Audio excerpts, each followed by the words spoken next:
Student अब हम discuss करेंगे स्ट्रक्चर ऑफ डीएनए।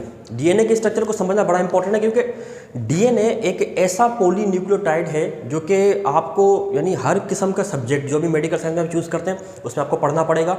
इसलिए डीएनए की स्ट्रक्चर को प्रॉपर्ली अंडरस्टैंड करना और ये किसकी बनावट कैसी है, कौन सी बॉन्डिंग इन्वॉल्व है और नाइट्रोजनस बेसिस का कॉम्बिनेशन क्या होता है, इन सब चीज़ के बारे में आपके पास एक बड़ी अच्छी खासी इन्फॉर्मेशन होना ज़रूरी है। स्टूडेंट सबसे पहली बात तो ये है कि डीएनए के जो स्ट्रक्चर है, इस स्ट्रक्चर को एक्सप्लेन करने वाले दो साइंटिस्ट थे। एक का नाम था वाटसन और एक का नाम था Crick. Watson and Crick, James Watson and Francis Crick. और यही वजह होती है कि डीएनए का जो मॉडल आजकल यानी यूँ समझ लें कि मॉलिक्यूलर बायोलॉजी का एक जो सिंबल बना हुआ है डीएनए का, एक हेलिकल मॉलिक्यूल, वो स्ट्रक्चर इन्होंने बनाई थी और एक्सप्लेन भी इन्होंने की थी। वो उस मॉडल को हम वाटसन एंड क्रिक मॉडल ही कहते हैं। अच्छा, वाटसन और क्रिक का जो ये मॉडल था, according to that model DNA एक डबल हेलिकल स्ट्रक्चर होती है, यानी डबल हेलिकल मॉलिक्यूल होता है। अब डबल हेलिकल का मॉलिक्यूल का मतलब कैसे कि इसकी एक इस तरह से एक स्ट्रैंड होती है, ठीक है, इसके साथ दूसरी स्ट्रैंड ऐसे होती है और ये दोनों स्ट्रैंड आपस में एक दूसरे के साथ ज्वाइंट होती है। ये डीएनए का डबल हेलिकल मॉलिक्यूल हो गया। इस तरीके से होता बना हुआ। अभी हम इसको बनाएंगे भी और देखेंगे कि डबल हेलिकल मॉलिक्यूल कैसे बना हुआ होता है। ये इस तरीके से बना हुआ होता है डबल हेलिकल मॉलिक्यूल। अब अगर इस डबल हेलिकल मॉलिक्यूल को आप बिल्कुल यानी दो स्ट्रैंड है, एक दूसरे के जिस तरह चुटियाँ बनाते हैं उसमें तीन स्ट्रैंड होती हैं, एक दूसरे के यूं लिपटी हुई, ये दो स्ट्रैंड होती है, एक दूसरे के हेलिकली होती है, अटैच होती है और बीच में इनके या आप रेड कलर से लाइंस देख रहे हो कि ये जो ना अटैच होती हैं दोनों स्ट्रैंड। ये कैसे होती हैं अभी बनाएंगे इसको। अगर इस हेलिकल स्ट्रैंड को आप बिल्कुल स्ट्रेट कर लें तो it is a ladder like molecule.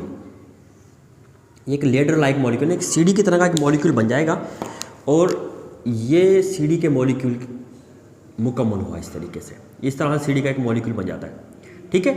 अब अगर ये एक मिसाल के तौर पे डीएनए है, इसको हम आमतौर पे ऐसे भी बुक्स में लिखा हुआ होता है, आप कहीं भी पढ़ेंगे कि डीएनए का मॉलिक्यूल एक लेडर लाइक, एक सीढ़ी की तरह का मॉलिक्यूल होता है। इस लेडर में दो ही तो चीज़ें होती हैं।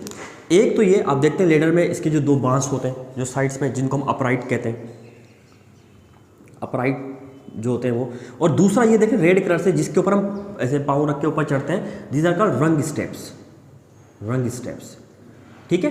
तो अपराइट और रंग, यानी सीढ़ी के अंदर लेडर में वही दो चीज़ें होती हैं, एक अपराइट और रंग। तो इसका मतलब है अब अगर हमें डीएनए के मॉलिक्यूल की स्ट्रक्चर समझनी है तो हमने देखना है कि डीएनए के मॉलिक्यूल जो हेलिकल स्ट्रक्चर होता है उसकी ये ब्लैक कलर से जो ये बनी हुई है अपराइट से, और ये जो रेड कलर से बनी हुई है ये कहलाती है रंग स्टेप। ये किस चीज़ से बने हुए होते हैं? हमने तो ये डिस्कस किया था कि ये बना हुआ होता है डीएनए का मॉलिक्यूल एक न्यूक्लियोटाइड से बना हुआ होता है। डीएनए के मॉलिक्यूल में according to Francis and Crick model, यानी वाटसन एंड क्रिक मॉडल, इनके मॉडल के मुताबिक डीएनए का मॉलिक्यूल वाकई मोनोन्यूक्लियोटाइड से बना होता है। 4 टाइप की मोनोन्यूक्लियोटाइड्स होती हैं। अब आपको के साथ पिछले लेक्चर हमने देखे हैं उसमें तो यही है कि मोनोन्यूक्लियोटाइड सारी कैसी होती हैं, यानी उनमें पेंटोस शुगर होता है, फास्फोरिक एसिड और नाइट्रोजन बेसिस होती है।